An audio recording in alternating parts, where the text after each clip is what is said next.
Bonjour, je vais tenter aujourd'hui de briser le mythe sur l'acide lactique, car beaucoup de gens de nos jours l'utilisent à toutes les sauces sans vraiment savoir ce qu'il veut dire.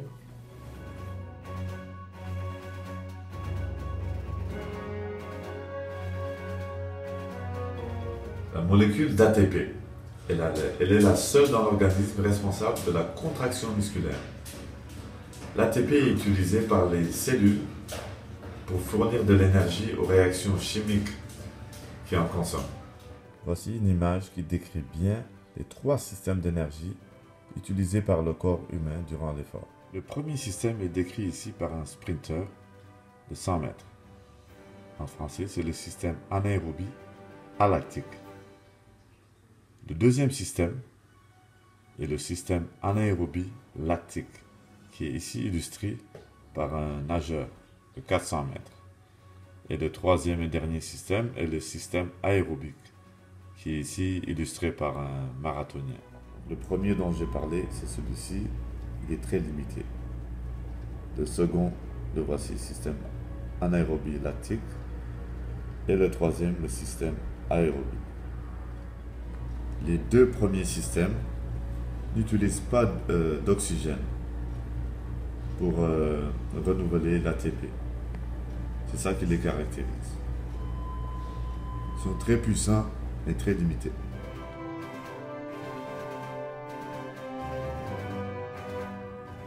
Maintenant, il va falloir qu'on comprenne ce que c'est que le pyruvate.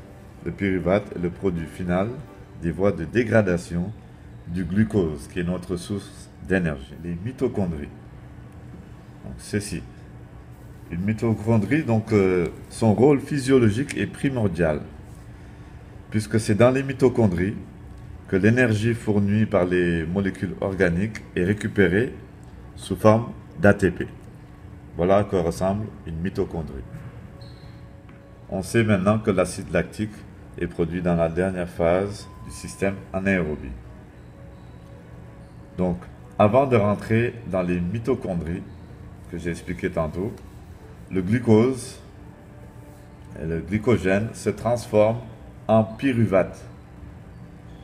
Ce pyruvate-là, à ce moment, a deux options.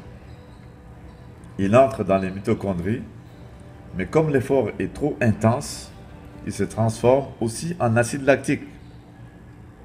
Dans l'espace de millifractions de secondes seulement.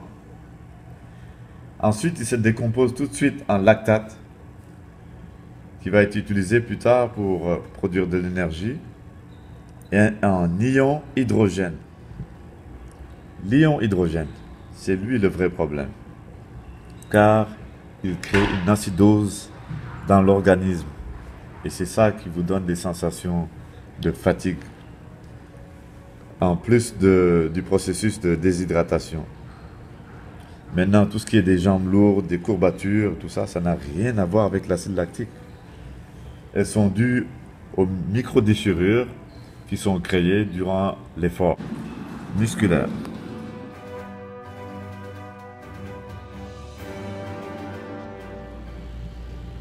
Ce mythe a commencé dans les années 70, lorsque les chercheurs pensaient que c'était la présence de l'acide lactique qui créait ces douleurs dans les muscles. Donc la science du sport a évolué depuis, mais le mythe est resté. Voilà, encore de nos jours, on parle toujours d'acide lactique. On est en 2015. À la télévision, il y a des analystes sportifs qui utilisent l'acide lactique pour expliquer les douleurs musculaires. Moi-même, j'ai cru ça pendant longtemps, jusqu'à ce qu'on me l'explique en cours. J'ai essayé d'expliquer du mieux que je pouvais, de vulgariser l'information. Si vous voulez d'amples informations, vous pouvez toujours m'écrire sur mon Facebook et sur mon inbox ou à silafitness@gmail.com. Merci.